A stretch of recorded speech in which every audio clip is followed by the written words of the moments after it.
Господин полковник, я что доложу?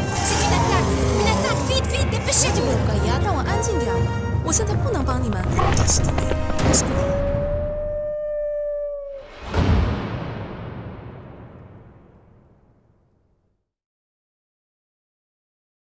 After putting things in order, she went back to her piano. She was exhausted. Night was falling, and from the little window, the silhouetted trees on the hill with their long hooked branches stood tall in the moonlight. When she was engrossed in her music and she allowed it to take over her being, it was a huge relief, like stepping into a warm, relaxing bath. She would close her eyes, and gradually her fingers seemed to be playing all the instruments in the orchestra.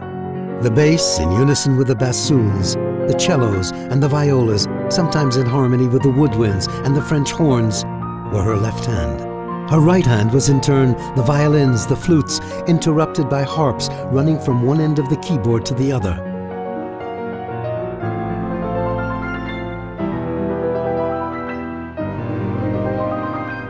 Then her hands would rise and fall with all their strength.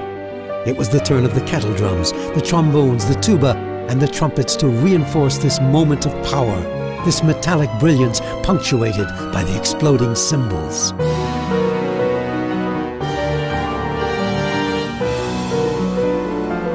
It was an exhilaration of colors and sounds, like an hypnotic trance during which you had to surrender yourself in total self-abandon.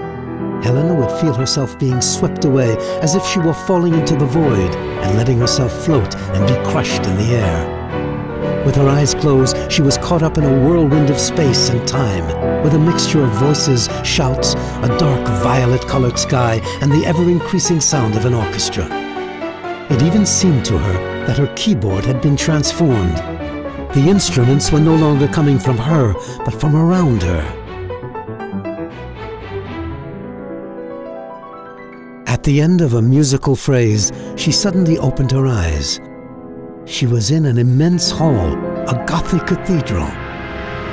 Behind her, a huge symphonic orchestra was playing, and in front of her, she was no longer at a piano, but at an enormous church organ whose pipes were raised towards the more than 10-meter-high upper arches.